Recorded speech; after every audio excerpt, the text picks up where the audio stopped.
I'm a good person too, Lee Woo-yeon added softly. The crescent-shaped smile that accompanied his words was often called a killer smile by his fans, and both CEO Kim and manager CHA could attest to its truth. Whenever Lee Woo-yeon smiled like that, it indeed stirred up murderous thoughts in them. Can't you talk to the director and get out of it? Manager CHA cautiously suggested, but CEO Kim jumped at the idea. Are you crazy? We've already run ads and held a production announcement. Imagine the headlines if we pull out now. True. But still. Manager CHA's worried gaze fell on Lee Woo-yeon, who was eating his udon with a seemingly harmless and gentle expression. Isn't it better than him becoming a murderer? Maybe. Why did you even take him under your wing, sir? As the two men mulled over their worries, Lee Woo-yeon finished his meal peacefully. We should get going, don't you think? Right. Where's Inseop? Why is he taking so long? Probably still in the restroom. I'll go get him. His udon is probably all soggy by now anyway, and I need to use the restroom too. Give me the keys. Manager CHA handed the car keys to Lee Woo-yeon. As Lee Woo-yeon stood up, a few women who had been watching from the corner rushed over with cameras.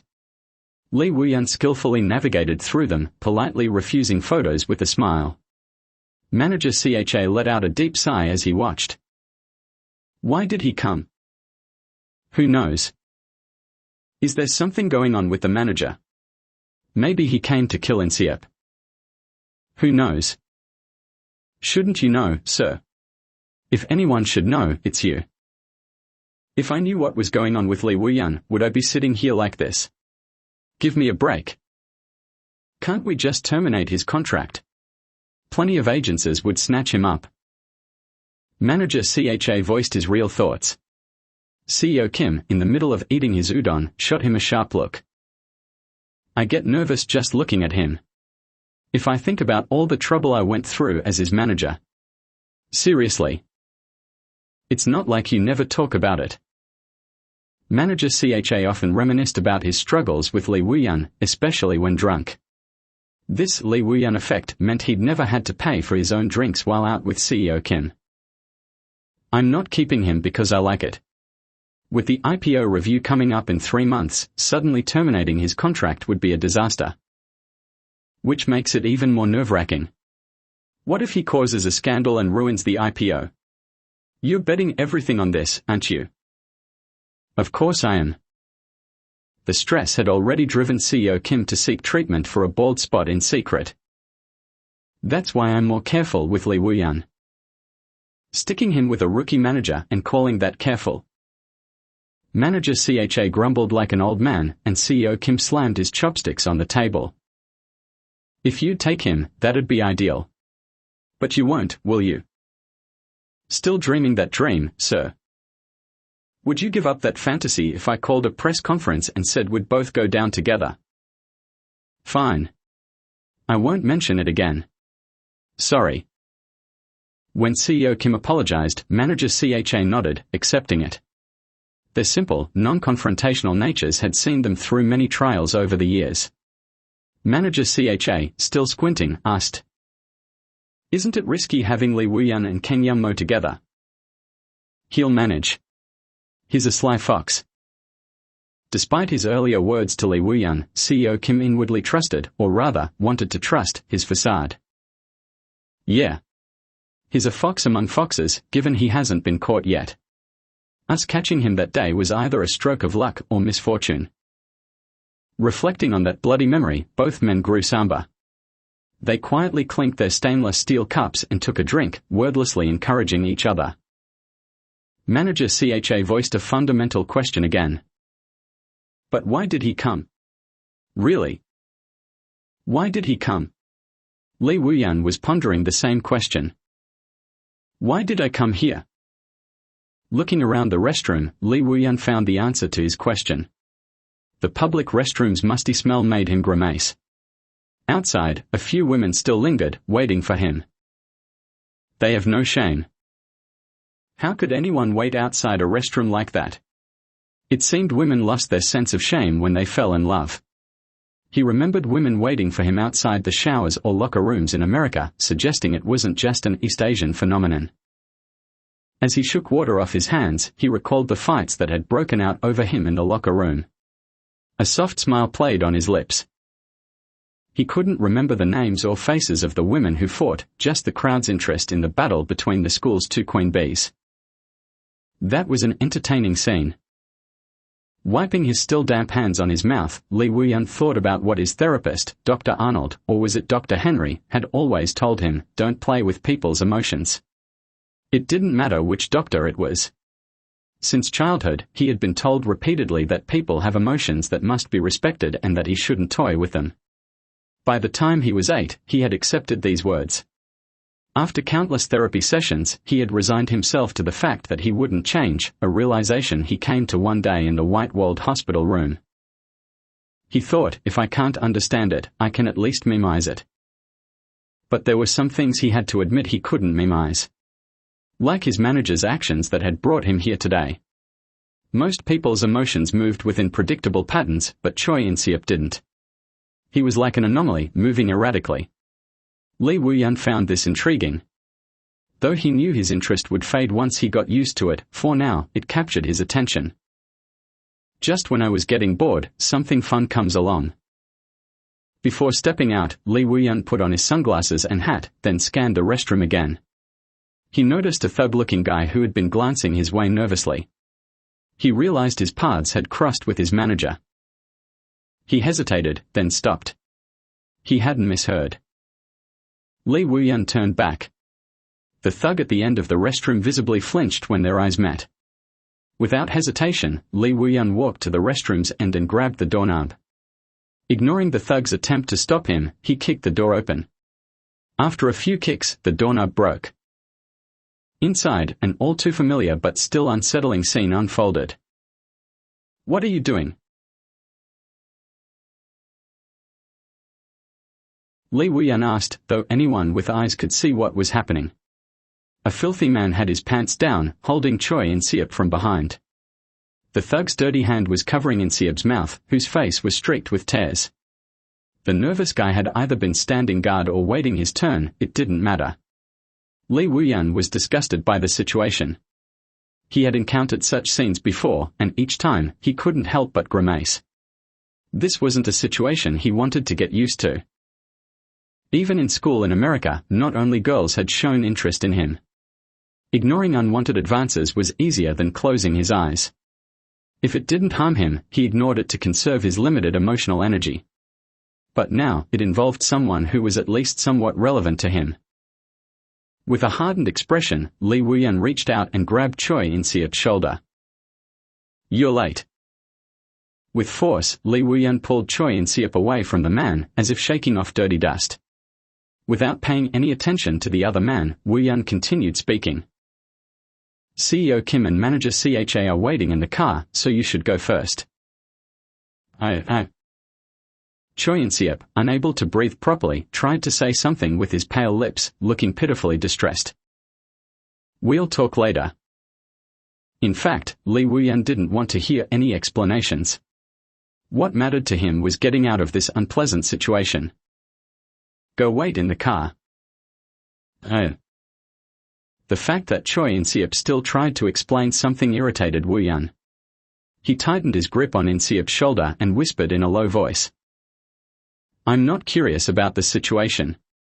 It's not good for others to see this dirty scene." Although his voice was soft, it was loud enough for Choi In-seop and the man who held him to hear. "What? Dirty? Who the hell are you?" the man snarled, grabbing Woo-yeon's collar. Choi In-seop reached out to intervene, but Woo-yeon calmly reassured him. "Go wait outside." "No, Wait outside." Though his eyes were smiling, his voice was cold. Choi In-seop's shoulders trembled. Woo-yeon pushed him towards the exit. Choi In-seop, shaking, quickly adjusted his disheveled clothes and stepped outside. A group of women waiting for Woo-yeon stood outside the restroom. Feeling his legs give way, Choi In-seop leaned against the wall to wait for Woo-yeon. Before long, Woo-yeon emerged, looking as composed as ever. Let's go. We are late. Placing an arm around Choi In-seop's shoulders, Woo-yeon led him away, causing the surrounding women to squeal with delight at the sight of the caring celebrity. Choi In-seop could barely walk, his legs weak. If Woo-yeon hadn't supported him, he would have collapsed after a few steps. Choi In-seop tried to explain what had happened in the restroom, but too many people surrounded Woo-yeon. Woo-yeon squeezed and released Choi In-seop's shoulder, a simple gesture that conveyed a clear message. Don't do anything stupid. Even though Woo-yeon didn't glare or use a threatening tone, the malicious intent was palpable, making Choi In-seop feel sick. Covering his mouth with his hand, he struggled to stand. Are you feeling unwell? Woo-yeon's voice was kind and his eyes gentle, but Choi In-seop knew he couldn't rely on him any longer. He felt suffocated, as if someone had pumped all the air out of the surroundings. Despite knowing he was physically fine, he sometimes suffered from psychosomatic attacks like this. It felt like he was drowning. In desperation, he pushed Woo-yeon away. It was an instinctive act to survive. He swung his arms wildly, trying to get Woo-yeon as far away as possible. Though he only pushed Woo-yeon back a few steps, it was enough for Choi In-seop. The vice-like grip on his throat loosened, allowing him to breathe again. Coughing and drooling, he heard a calm voice from behind. People are watching. So I'll take you to the car. Though Woo-yeon sounded concerned, Choi In-seop knew he didn't care at all. Woo-yeon waited until Choi In-seop lifted his head. I'm sorry for causing trouble. It's okay. Don't worry about it. As Woo-yeon spoke, Choi In-seop noticed a small bloodstain on Woo-yeon's collar. There were no visible wounds on his face. I'll take you to the car. Choi In-seop glanced back at the restroom he had just exited. Perhaps there was evidence he was looking for in there. But the thought of returning made him feel weak and short of breath. Let's go. Woo-yeon grabbed Choi In-seop's arm firmly, indicating he wouldn't let go easily this time. Choi In-seop followed him to the car, feeling utterly ashamed of his own weakness. On school days, Peter always felt worse. Although he had no fever or other symptoms, he felt worse on school days than when he lay in bed doing nothing. From the moment he stepped onto the school bus, he felt his body shrink. The small Asian boy felt like he was getting smaller and would one day disappear from the world. He had finally returned to school, but no one greeted him. Even during breaks, no one spoke to him. He often imagined his name was a curse that should not be spoken. Maybe if someone called his name, the curse would break. Daydreaming about becoming a swan from an ugly duckling was his secret. He couldn't stop imagining it because it was his only way to endure the harsh reality. In his daydreams, he was the best at everything. Physics, math, running, fencing, basketball, whatever he did, he excelled and received praise and love from everyone. Maybe receiving all the love is a bit much. Scratching his head, he headed to the library, planning to borrow some books. Spending most of his free time in bed or sitting, he had developed a habit of reading, which might have been a defense mechanism to avoid dying of boredom. He greeted the librarian, one of the few people he recognized, and entered the library. He selected a few travel books. Although he had never traveled due to health issues, he planned to do so once he got better. With his parents, of course, and his younger sisters. But who would take care of Will? Maybe Aunt Stacy could, but she was so forgetful she might forget to feed him. Worrying about a chain of things, Peter left the library with the borrowed books. As he put the books in his bag and walked, someone bumped into him, causing the books to spill on the ground. Peter quickly picked them up. Hey, Chink. A mocking voice came from above. It was Fred, a classmate who looked a few years older because of his size. Fred had been bullying Peter since the beginning of the school year, and his voice made Peter turn pale. Chink, where are you going? Chink and Chino were slurs used to mock Asians. Peter wanted to explain that he was American, and if anything, he was Korean, not Chinese, but he knew it was useless. The bullies used Chink to insult him, and distinctions meant nothing to them. Chink, what are you going to do with those books? Fred and his gang laughed as they taunted him. Going on a trip. What does it say? Korea. Where's Korea? Isn't that the country with the war? Hi, arigato. Too ignorant to distinguish Japan from Korea, they laughed again. Peter quickly stuffed the books into his bag. He wanted to get out of there as soon as possible. Fred was stepping on one of the books and Peter, trembling, pointed at it. You're stepping on the book. So what? It's from the library. I need to return it clean. Peter's voice trembled as he spoke, causing the bullies to laugh louder. Fred picked up the book from under his foot. This one. Why do you need this? Yes. Give it back. Peter reached out, but it was no use. Fred looked down at him with disdain. Why would you read a book like this? Give it back. So you can go back to your country. They often told Peter to go back to his country. Adopted at 1, Peter had no country to return to. His native Korea was just a distant land to him. Although he learned Korean from his second-generation Korean father, he never considered himself Korean. Get out of here, chink. One of Fred's cronies kicked Peter's rear, taunting him. Anger surged in Peter, and he shouted. Fine. I'll go. Just give me the book. Fred was stunned to hear the skinny Asian boy yell at him, and in that moment, Peter snatched the book back. I don't want to be with you people. So you're going back to China? It's Korea, not China. You guys can't tell the difference, but it's definitely. Before he could finish his sentence, Fred punched Peter in the face. You little shit, where do you think you're going? Fred began punching Peter relentlessly as if Peter had said something unforgivable. The other boys, who had initially laughed, began to look worried as Fred's assault escalated. Fred, he's got a heart condition. If you hit him too hard. Shut up. Who's going to stop me? Fred, there are too many people watching. Fred grabbed Peter by the hair and dragged him into an empty equipment room. As Peter's body hit the dusty mat, he felt blood gush into his throat.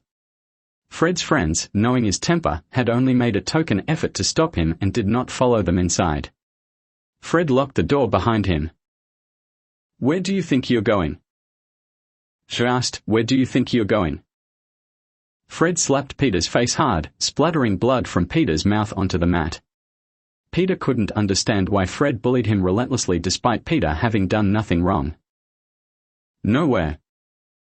What? Anywhere you aren't. Peter didn't know where he found the courage to say that. Even as he spoke, his body trembled in fear of the beating he knew was coming. Fred, looking like he'd been slapped, clenched his teeth and said, Take that back. Take it back, you little shit. As Fred's face grew redder with rage, Peter's fear increased, but he also felt a strange sense of satisfaction. He had clearly hurt Fred's pride somehow.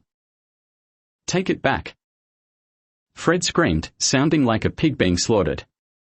Although Peter was terrified, he shook his head. Fred, cursing, lunged at Peter. Peter closed his eyes, bracing for a beating. But what he felt next wasn't physical violence. You little Asian fuck. Peter didn't realize what was happening until Fred unzipped his pants. It was then that Peter learned even Fred's pubic hair was blonde. What or what? Before he could finish his sentence, Fred grabbed Peter's pants and yanked them down. Peter finally realized that Fred intended to violate him. He felt nauseous.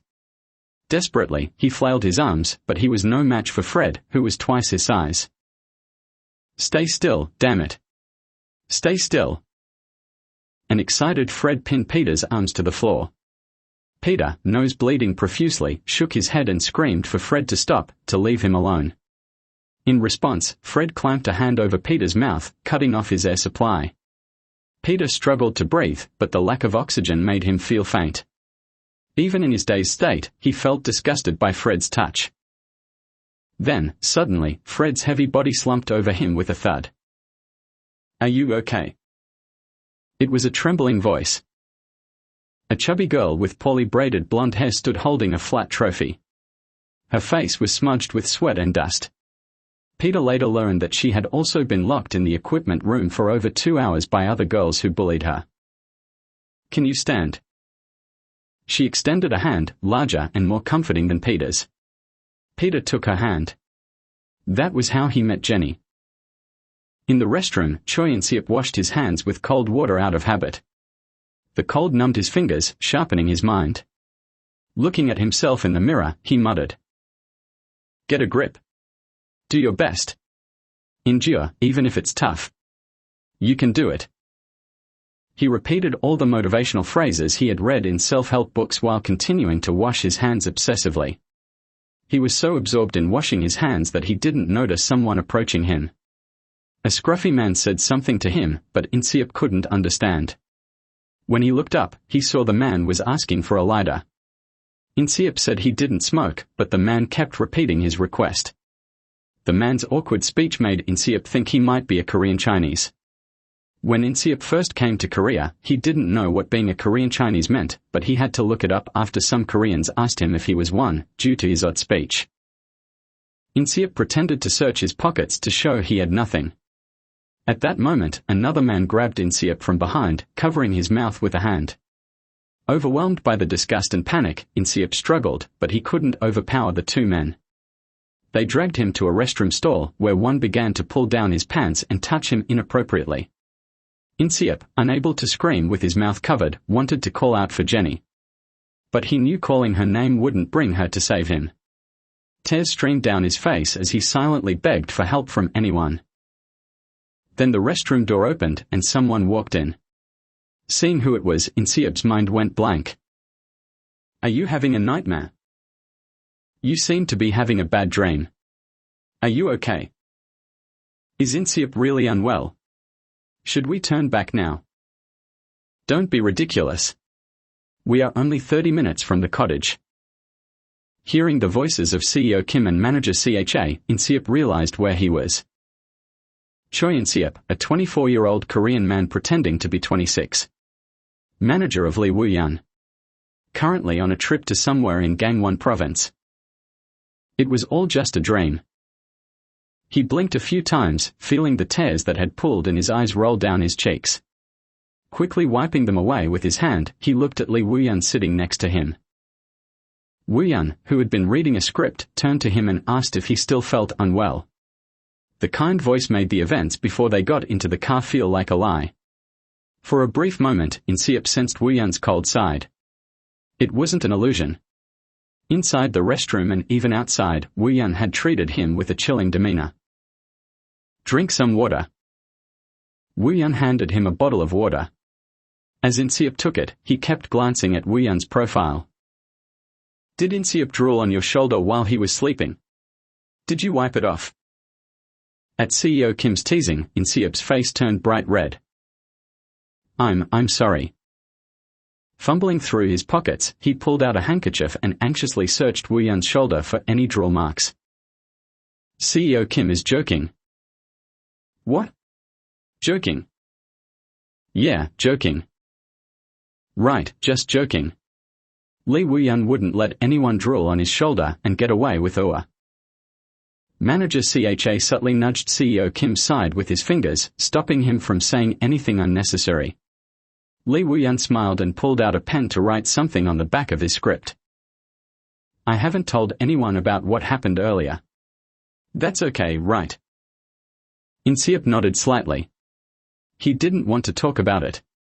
He didn't want to share the incident to elicit worry or receive comfort. The worst part was that Lee Woo-yeon had witnessed it. The thought made In-seop feel sick again, so he kept drinking water. By the way, those Chinese bastards were really annoying earlier. It's like that everywhere these days. "What happened?" In-seop asked, listening to the conversation from the front.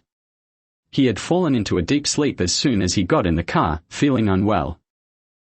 "Some crazy guys suddenly braked in front of us, almost causing an accident." "What?" "They even threw cigarette butts at my car. Do you know how much this tint costs?" CEO Kim ground his teeth, running his palm over the car window. "They rolled down their window and started swearing in Chinese. I thought they were insane." Listening to CEO Kim's grumbling, Choi In-seop glanced at Lee Woo-yeon with a worried expression. Woo-yeon raised one eyebrow and made a troubled face. It seemed those men in the restroom were indeed the ones causing trouble earlier. Maybe they were Korean Chinese. They could be. Whether they are Korean Chinese or Chinese, they cursed at me in Chinese, so they are just damn Chinese. Such a statement, bordering on ethnic discrimination, was uttered by CEO Kim without any hesitation. As Choi In-seop's face paled again, Woo-yeon wrote another message on the back of his script and showed it to him. Just a small incident while you were sleeping. Even after reading the message, In-seop's anxiety didn't subside. It's nothing to worry about. We'll never see them again anyway. After a brief hesitation, In-seop gestured for the pen. Woo-yeon handed it to him, and In-seop carefully wrote his response. Sorry for causing such trouble. As he wrote the words, In-seop felt a surge of shame. Being seen as a vulnerable target and being overpowered in such a humiliating way by another man was more than he could bear. When he first saw Woo-yeon's face in the restroom, his initial thought was that he would rather die than be saved. Then again, looking at the facts, Woo-yeon had risked himself to save him. The right thing to do was to express gratitude, setting aside personal feelings. Should he thank him or just pretend it never happened? Should he even feel grateful to Woo-yeon? In the end, he decided it was better to show gratitude. Just as In-seop picked up the pen to write a thank you note, CEO Kim exclaimed excitedly. We are here. Upon reaching the villa, he unbuckled his seatbelt like an excited child. The villa, with its many large windows and sleek, grey-white exterior, exuded a modern charm. The lake wasn't far, and the mountains in the background showed that considerable thought had gone into choosing this location. In-seop now understood why CEO Kim had praised his villa so highly before they arrived. How is it? My villa. It's nice. When someone asks you that, you're supposed to add some flowery compliments, not just say it's nice. At the mention of flowery compliments, In-seop frowned slightly and used some trendy slang he had learned recently. It's totally awesome. Did I say something wrong? No, that was quite colorful. Manager CHA parked the car and started unloading the luggage from the trunk. When In-seop tried to help, CHA waved him off. No need. You said you're not feeling well. Go rest.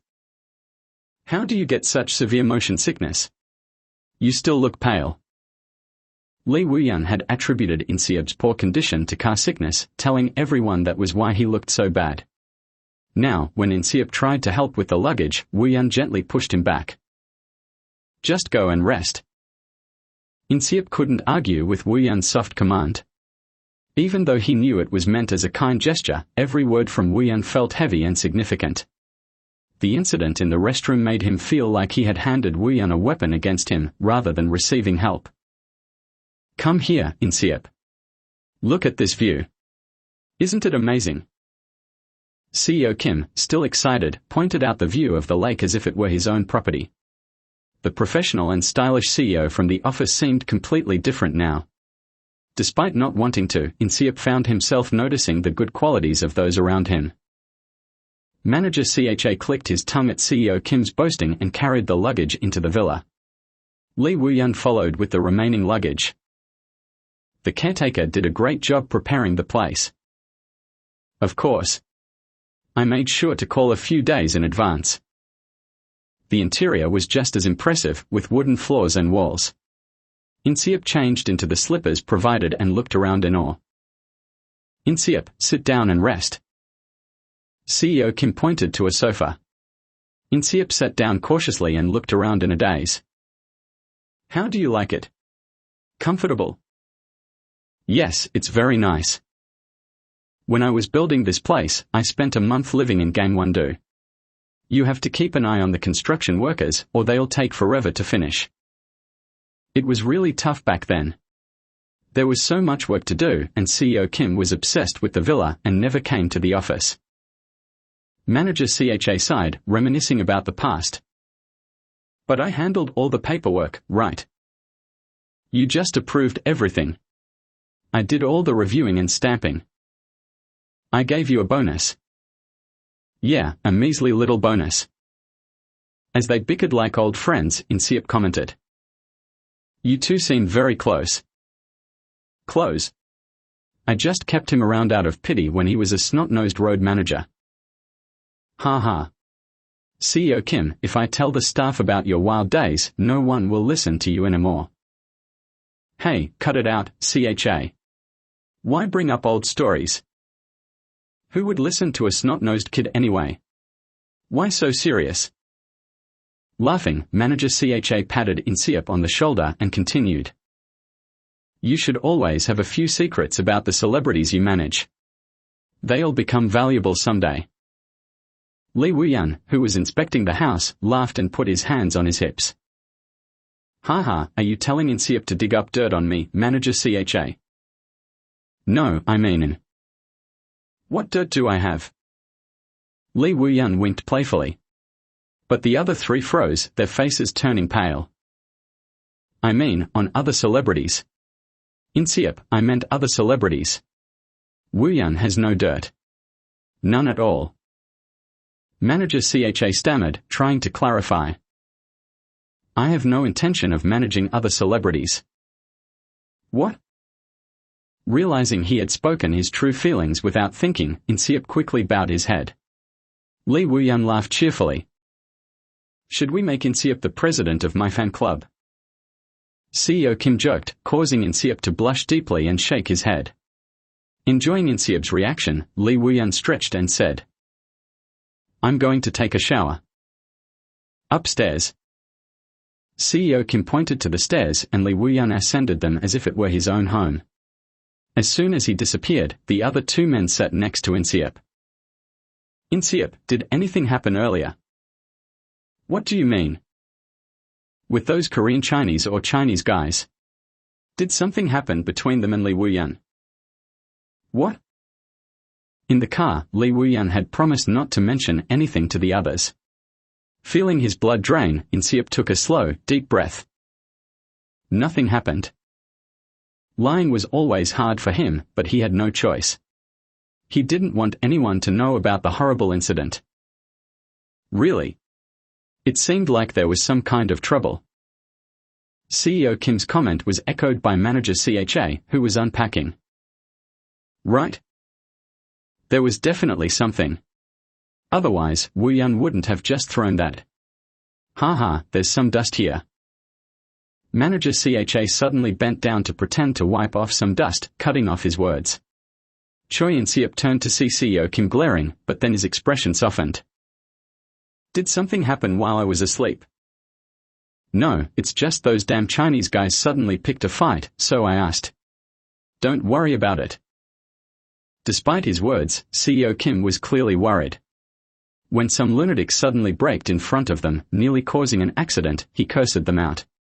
But when the lunatic opened the window and threw a lit cigarette butt, he was so furious that he felt sick for not knowing more curses.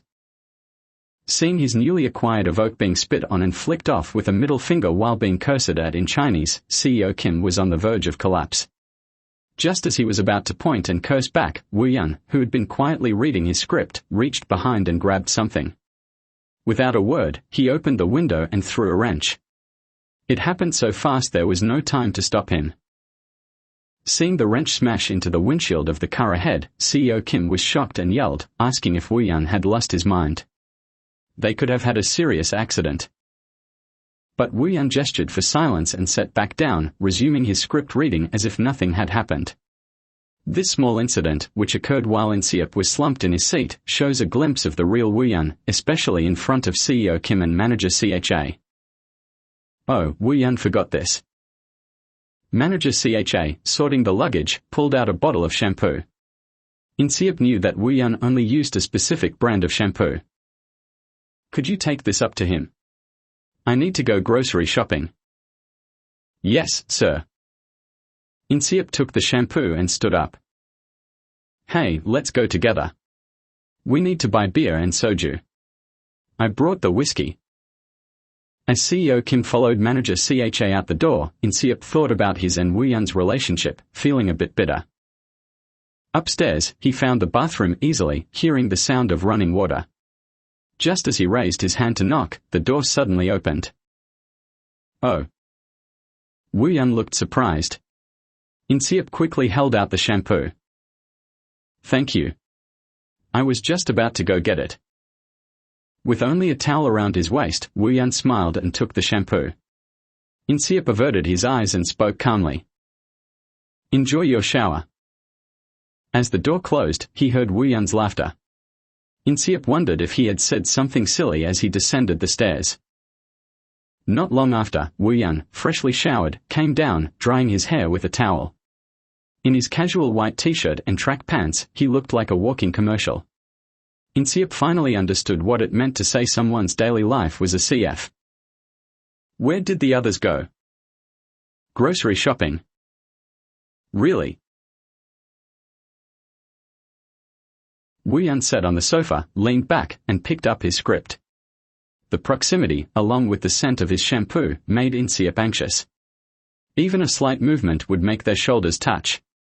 Though they had sat side by side in the car, this was the first time they were alone since the incident. The tension dried his mouth. After hesitating several times, In-seop finally spoke. Earlier. Are you feeling unwell? What? In-seop's eyes widened like a startled puppy at the unexpected question. You looked unwell. It's just my condition. He couldn't mention his weak heart, which, though stable now, still required care.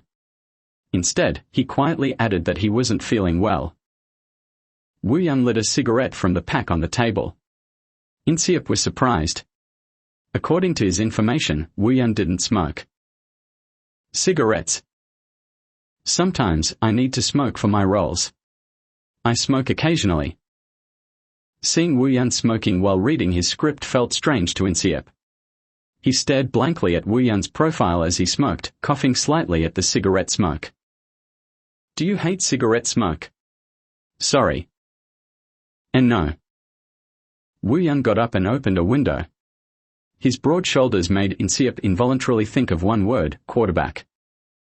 Jenny used to rave about the prince's shoulders, saying they deserved a book of praises. She always concluded with one line. He has a quarterback's shoulders. In-seop often found himself unconsciously gazing at Wu Yun's shoulders. What? Nothing, it's nothing.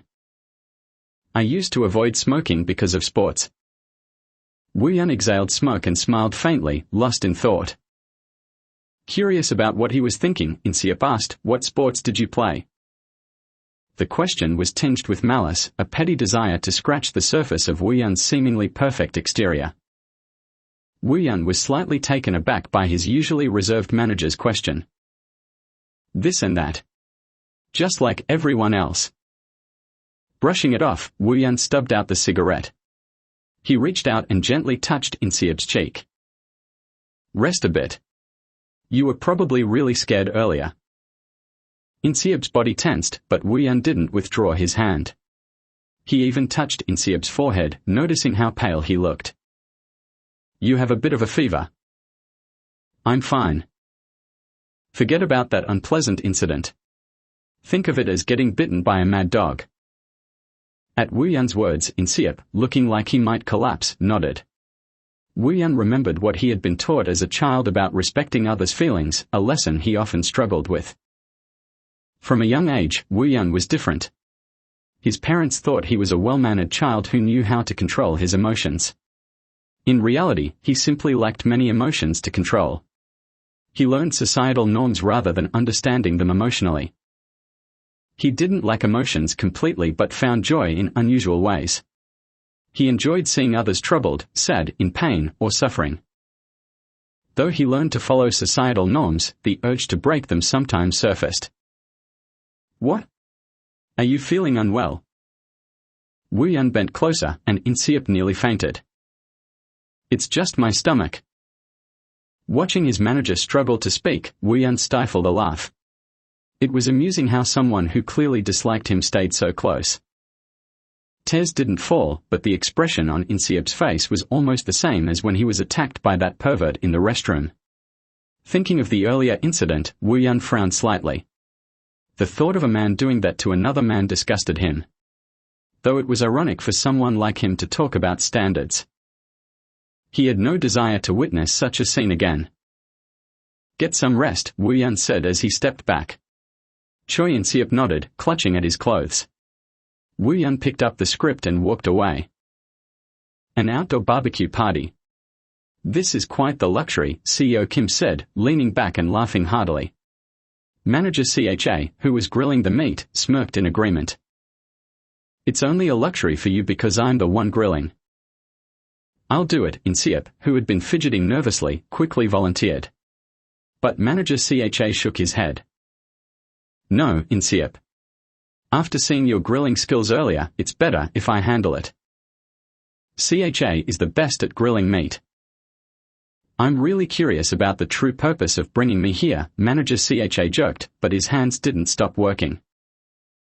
Earlier, they had experienced the chaos of Wu Yun's presence when they went to a nearby seafood restaurant for lunch. Realizing that taking Wu Yun around would make even staying at the villa impossible, CEO Kim quietly bought meat from a butcher.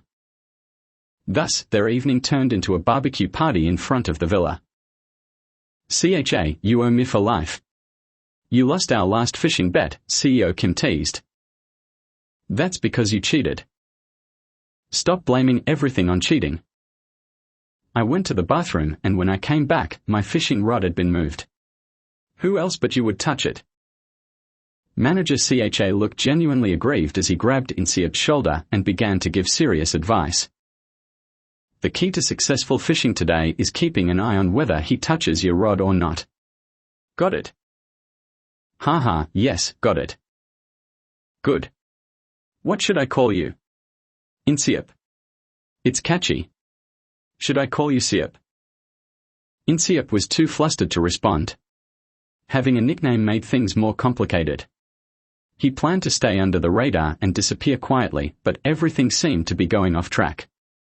Even the terrible incident earlier, where Wu Yun helped him, felt like an unwanted complication. I need to be fired within 3 months without anyone noticing. What? You don't like Siep? It's catchy and has a nice ring to it. He doesn't like it. Can't you take a hint? Manager CHA chided. Why not? It's a good nickname. Manager CHA, you hated your nickname at first, too, but now you like it, don't you? Manager CHA's nickname was CHA because he had a habit of dancing wildly with a tambourine after drinking. He introduced himself as Manager CHA to lighten the mood at social gatherings. Just eat. Manager CHA stuffed a large bite of food into CEO Kim's mouth. Wu Yun, watching from his seat, pushed his sunglasses up onto his head and commented. You two look like a married couple. Hey. Wu Yun, that's not something you should say. CEO Kim is the clueless husband and Manager CHA is the nagging wife who still listens to him. For the first time, Insiep wanted to wholeheartedly agree with Wu Yun. Haha, well, considering there was a wife in between, you're not entirely wrong. What does that mean? Insiep asked cautiously, wondering if it was a Korean idiom he didn't know. He wanted to note it down in his vocabulary list if it was. My second wife married Manager CHA. I warned him against it, but he didn't listen and ended up losing all his savings in alimony. Why bring that up here? Manager CHA turned red and shouted. Did I lie? Still, you didn't have to bring it up. Damn. Manager CHA started drinking beer straight from the bottle. CEO Kim's story was true. Manager CHA, who married CEO Kim's ex-wife, ended up divorced and penniless, and it was CEO Kim who took him back in. Despite their bickering, Manager CHA's loyalty to CEO Kim had deep roots. Wu Yun, if you want a loyal manager, marry your second wife to your manager. Once they divorce, the manager will be loyal forever. CEO Kim's ability to turn a painful reality into a joke made Manager CHA chuckle despite himself. Wu Yun joined in the laughter and responded. I don't like my things being touched by others. None of them noticed the strange discomfort in Wu Yun's words. But isn't there a term for this situation? Wu Yun asked. Inseop instinctively answered. I know this one. Gumong Dongxiu. Is that right? Inseop. The two men, now dubbed hole-in-laws, had twitches in their facial muscles. Wu Yun, trying not to laugh, nodded. Technically correct. But I was thinking of Pillow Brothers. I'm sorry. Inseop bowed his head. He had learned Korean from his father from a young age and could speak it like a native, but he had to study slang and modern expressions separately. Before coming to Korea, he had crammed various slang and idioms from dramas and internet forums. Sometimes, he didn't fully grasp the meanings, leading to situations like this. Realizing he had made a mistake, Inseop quickly apologized. CEO Kim chuckled and patted his head. It's okay. But where did you learn such strange words? The internet. The internet is corrupting kids. Inseop felt like he had suddenly become one of those kids corrupted by the internet. He quietly fiddled with a lettuce leaf, waiting for the meat to cook. At that moment, a white figure approached from a distance. Oh, Happy. CEO Kim recognized the dog and called out. The white-furred dog wagged its tail furiously as it ran over. What's that dog? Inseop asked. Neighbor's dog. This guy always recognizes me. As CEO Kim scratched its chin, the dog squinted its eyes and wagged its tail in delight. Inseop immediately thought of Will, the old dog he left at home. Will was now an old dog with thinning fur and failing eyesight. He hoped Will was doing well. Happy approached Inseop and sniffed his feet, wagging its tail. The dog seemed to say, "Pet me, human." Inseop hesitated to reach out. Why? Do you hate dogs? Are you scared? It won't bite. No. The opposite was true. He loved dogs so much that he wanted to hug and roll around with Happy on the lawn right then and there. Then pet it. Its tail might fall off. Cautiously, Inseop reached out, and Happy placed its paw in his hand. The cute and funny gesture made everyone laugh. Inseop, holding Happy's paw, smiled brightly. Keep smiling like that, CEO Kim said. Huh? You, Inseop. You're good at your job, but you always look so sad. Manager CHA was worried about you. It was a different kind of worry. Manager CHA's gaze briefly flicked to Wu Yun. Young people shouldn't be so bad at expressing their feelings. You don't have to be so stiff.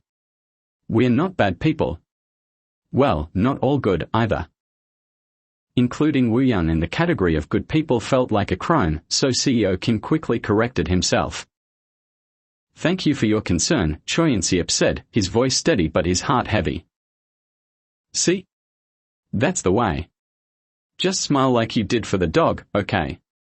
Always, CEO Kim said, patting Inseop on the back before handing him a lettuce wrap. The sheer size of the wrap almost brought tears to Inseop's eyes as he chewed on it. All he could muster was a simple, "It's delicious." Peter had been a boy full of emotions, always smiling, crying, scared, and dreaming. Despite being abandoned by his biological parents due to his congenital heart condition and adopted at the age of 1, he grew up under loving parents who nurtured him into a boy rich with emotions, facing life's battles with tears and laughter. But the Choi Inseop sitting here now wasn't that boy. He was someone who had to suppress his emotions and live like a shadow, eventually fading away. This trip shouldn't have happened. The fleeting moments of happiness and laughter made him feel like he was betraying Jenny, burdening him with guilt. Happy, the dog, nuzzled against Inseop's leg, begging for affection. He wanted to hug and shower the dog with love, but he turned his head away, ignoring it. Inseop, can you take Happy back to the neighbor's house? CEO Kim asked. What? The owner is an elderly person with limited mobility. They worry if Happy is gone too long. Okay, Inseop replied, taking Happy's leash. The dog, thinking it was going for a walk, eagerly led the way. Watching the dogs wiggling but reminded Inseop of the walks he used to take with Will. Just around the corner from the villa, Inseop suddenly sat down and hugged Happy tightly. At first, the dog squirmed, but then it settled, wagging its tail and licking his face. Will. Will. He whispered, even though he knew it wasn't Will. The warmth of the dog in his arms brought a rush of tears to his eyes. It felt like hot salt water slushing in his throat. He missed Will. He missed his mom and dad, his siblings, Aunt Stacy, his grandmother, and Jenny. Pretending to be mature, suppressing his emotions, and doing things he didn't want to in a strange place was too much. Every time someone showed him kindness, it hurt because he felt he didn't deserve it. He wanted to wear a sign on his chest saying he wasn't worthy of such kindness. Most of all, being near Wuyuan was painful. The guilt felt like someone was carving it into his heart with a chisel. It hurt. He felt sorry. But he had to keep his promise to Jenny. She was his beloved friend. Will. Inseop sobbed, and Happy, sensing his distress, licked his face. He hugged the dog tighter until it started to whine. Oh, sorry, he said, loosening his grip. Happy dropped its ears and hid behind him. Inseop noticed a long shadow cast over him. Are you crying? Why are you crying here, holding a dog? Wuyuan asked, his voice devoid of concern but full of curiosity. Inseop wanted to deny it, but tears still streamed down his face. He quickly wiped them away with his sleeve. Why are you crying? Wuyuan asked again, kneeling in front of him. There was no worry or sympathy in his eyes, just curiosity about why his manager was hugging a dirty dog and crying. I'm just not feeling well, Inseop lied, giving the most plausible excuse for his tears. The real reason, about homesickness and the crushing weight of his promise to Jenny, remained locked in his heart. I see, Wuyuan said, helping Inseop up. If you're not feeling well, you should go inside and rest, not sit here crying with a dog. I'm sorry. Nothing to be sorry about. I'm not the one who's sick. Their conversation felt oddly disjointed, but Inseop wasn't in a position to argue. Wuyuan picked up Happy with one hand. The dog initially struggled, but when Wuyuan gently commanded, stop, it relaxed in his arms. I'll take Happy back. Go inside and rest. No, I'll. Inseop started to protest but fell silent under Wuyuan's piercing gaze. Behind the facade of kindness was a sharpness that unnerved him. He realized Wuyuan was scrutinizing him, and it sent a chill down his spine. Since when has he been watching me like this? Go rest, Wuyuan repeated. Okay. Inseop had no choice but to comply.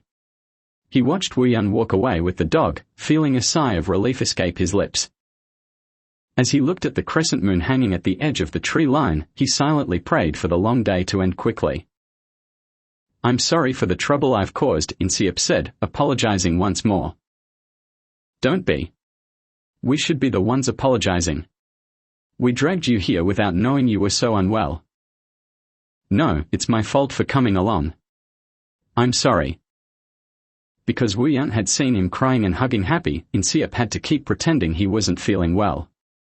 Skipping tonight's fishing trip was inevitable. Just rest. We are going to have a proper duel tonight, CEO Kim said, grinning. Get ready to drive us back to Seoul in tears, Manager CHA.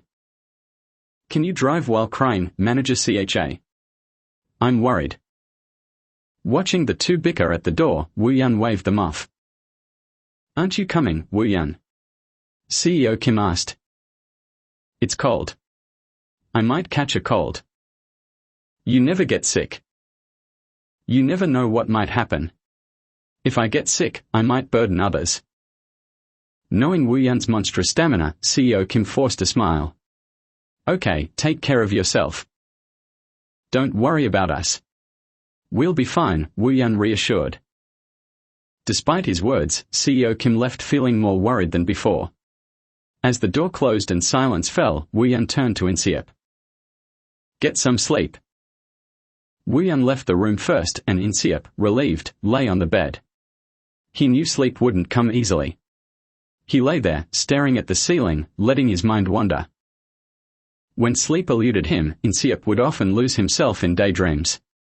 Good daydreaming required skill. The more detailed and vivid the imagination, the more enjoyable it became. But tonight, he didn't need such techniques. He imagined his home in America. The smell of cinnamon cookies baking, Will's barking, his dad's terrible piano playing, his siblings running up and down the stairs, and his mom's gentle voice calling his name. This daydream failed. A successful daydream was supposed to make him happy. The aftermath didn't matter. But this one didn't make him happy even as he imagined it. Tears streamed down his face, soaking the pillow. Realizing he wouldn't sleep, Inseop got up and took out his notebook. He meticulously wrote down the events of the day and details he needed to remember, the brand of beer Woo Yun liked, the vegetables he used for his lettuce wraps, the clothes and shoes he wore. He filled 3 pages with seemingly trivial information. After finishing, he looked up and saw the villa's nighttime view that CEO Kim had proudly shown off. He hid the notebook deep in his bag and got up. He carefully descended the stairs. The door to Woo Yun's first-floor bedroom was firmly closed. He opened the front door quietly. Walking down the stone path, he sat on a bench overlooking the lake. The cold lake water rippled slightly, and he hugged his knees, staring at the water. It was quiet. No, silence wasn't the right word for the tranquility he felt, a peace he never experienced in the city. "It feels really lonely," he whispered. Speaking the words aloud made the loneliness feel even more profound. "I'm not lonely at all," he said, but the words felt hollow. His words didn't have any effect. Choi Inseop once again whispered the things he wanted to say. "I'm not lonely. I'm happy. I love this job. I find my work fulfilling. I really enjoy what I'm doing here. I really do."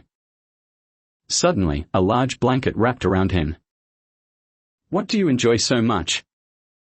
Do you enjoy me?" Woo Yun asked, sitting beside him. Inseop was so startled that he couldn't even close his mouth. "Why are you out here when you're not feeling well?" Woo Yun continued. "I just wanted to take a walk." "You'll catch a cold." The blanket Woo Yun had draped over him made Inseop realize just how cold his body had gotten. "Thank you." "You're welcome." Despite saying this, Woo Yun didn't get up. Instead, he leaned back with his hands in his pockets. "The stars are really bright tonight." "Yes, they are." "It's so quiet." "Yes." Inseop thought Woo Yun would get up soon, but instead, he pulled out a cigarette. It seemed he intended to stay at least until he finished smoking. Holding the blanket, Inseop was torn, unsure of when it would be appropriate to get up without seeming awkward. "Inseop." "Yes?" With the cigarette in hand, Woo Yun called his name. The way he said it made Inseop feel like he was being choked. "Why are you acting like this?" "What do you mean? Why are you doing this?" The unexpected question made Inseop feel like he had been caught off guard. Woo Yun's sharp gaze felt like needles on his skin. Inseop struggled to breathe, feeling like a fish out of water, unsure of what answer Woo Yun wanted. "Since I was young, I've always had trouble understanding why people do what they do. Now, I understand most things, but with you, I just don't get it." Inseop thought hard and gave Woo Yun the best answer he could muster. "I'm a manager." Hearing that, Woo Yun looked at him with wide eyes, as if he'd been hit in the back of the head. After a moment of silence, Woo Yun burst into laughter. "Ha ha ha ha ha. Right, you're a manager. My manager." Woo Yun laughed heartily, clearly amused. "Ha ha. So, manager, what do you want?" "What? Isn't there something you want from me?" "If you tell me now, I'll grant it. You have 5 seconds." Inseop couldn't tell if Woo Yun was joking or being serious, but he looked serious as he began counting down. 5, 4, 3. "I want to know your weakness." The words burst out of Inseop's mouth like a reflex. He immediately regretted it, his face turning pale as he realized what he'd just said. "Oh no, what have I done?" "Weakness. My weakness." Wu Yun pointed to himself, confirming. Inseop felt like he was losing his mind. The sudden countdown had thrown him off balance. He couldn't believe he had said that. Do you want to know my weakness? I don't need to know. Inseop tried to divert his gaze, but Wu Yun leaned in close, staring into his eyes. Really? You don't need to know. He felt like dying. Right now, he just wanted to disappear. Then I won't tell you. Wu Yun stood up. In a desperate move, Inseop grabbed his clothes and shouted. Please tell me. It was all or nothing. Inseop thought that if he didn't find out now, he'd never get another chance. Knowing Wu Yun's weakness might be his only leverage. Wu Yun looked down at Inseop's hand gripping his clothes and smiled faintly. All right, I'll tell you. Inseop's eyes sparkled with hope. He looked even younger with his messy hair and casual clothes, like a boy with a dream. Wu Yun could see the hope in his eyes. I've never told anyone this before. Wu Yun looked at the lake as he spoke. I can't swim. In school, I always skipped swimming classes. I could handle other sports, but swimming was something I just couldn't do. I see. The sparkle in Inseop's eyes faded quickly, like water soaking into the sand. Wu Yun pretended not to notice and smiled, putting his hands in his pockets. So why did you want to know my weakness, manager? What? Are you planning to use it against me somehow? Maybe give it to someone else. No. Then why? Wu Yun leaned in, looking directly at Inseop's face. He was now genuinely curious about what Inseop would say next. I just wanted to know. Everything about you. I thought knowing your weakness might help me assist you better someday. Because you're a manager. Yes. It was a pathetic excuse and Inseop knew it. He regretted falling for Wu Yun's teasing but couldn't do anything about it. Wu Yun laughed heartily. His laughter created small ripples on the lake's surface. He stood at the water's edge, his silhouette illuminated by the moonlight. Inseop swallowed hard, feeling his hands tremble with tension and his mind going numb. From the soft blanket, Inseop's thin hand extended. Are you planning to push me? If you have a grudge against me, now would be the perfect time. No, that's not. Inseop's face showed a mix of shock, embarrassment, and confusion. Emotions he should have hidden were laid bare. Wu Yun smiled, saying, I'm kidding, but Inseop's expression remained stiff. Wu Yun wanted to give him some advice. If you want to deceive others, you need to be more prepared. Half-hearted tricks wouldn't fool anyone. He felt a strange desire to explain to Inseop just how much effort goes into deceiving someone. Inseop. This was the first time Wu Yun had felt a genuine urge to give someone heartfelt advice.